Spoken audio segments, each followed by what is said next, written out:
సదర్ సాహెబ్ కి హిదాయత్ పుస్తకం బహిరంగంగా అమ్మకానికి ఉంది.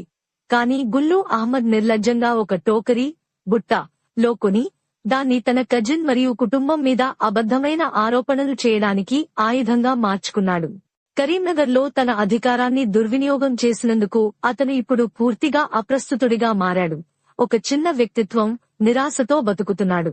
ఇఫ్తార్ సమావేశాలు, బర్సీ కార్యక్రమాలు, ఈద్ మిలాప్ సభలు, ఇకపై క్రికెట్ టోర్నమెంట్ వంటి నటనలు అన్నీ ప్రజల సానుభూతిని దోచుకోవడానికి చేసిన హాస్యాస్పద ప్రయత్నాలు మాత్రమే.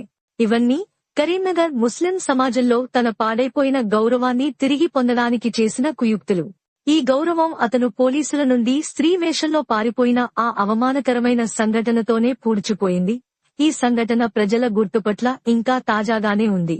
గమనించండి, గుల్లు అహ్మద్ కు ఏ విధమైన విశ్వసనీయత లేదు. కార్పొరేటర్ల నుండి కొనుగోలు చేసిన నమ్మకంపై అతని ఆధారపడటం అతని నైతిక దివాలాని బహిర్గతం చేస్తుంది. కరీంనగర్ ప్రజలారా, మేల్కొని ఉండండి. అబద్ధాలు మరియు మోసాల ఈ జోకర్ వేషధారి తన పనుల్లోనే చిక్కుకుపోతాడు. ఇక ఇప్పుడు సమయం వచ్చింది. అతని నాటకాన్ని తిరస్కరించి అబ్బాస్ సామీ సాహెబ్ వంటి నమ్మదగిన నాయకులకు మద్దతు ఇవ్వండి. వారు నటనకు బదులు నిజాయితీతో ప్రజలకు సేవ చేస్తారు. ఇంకా నోటి నుండి నురగలు చిందిస్తూ అబద్ధాలు చెప్పే ఈ జోకర్ తన స్వంత కథల్లోనే చిక్కుకుపోతాడు.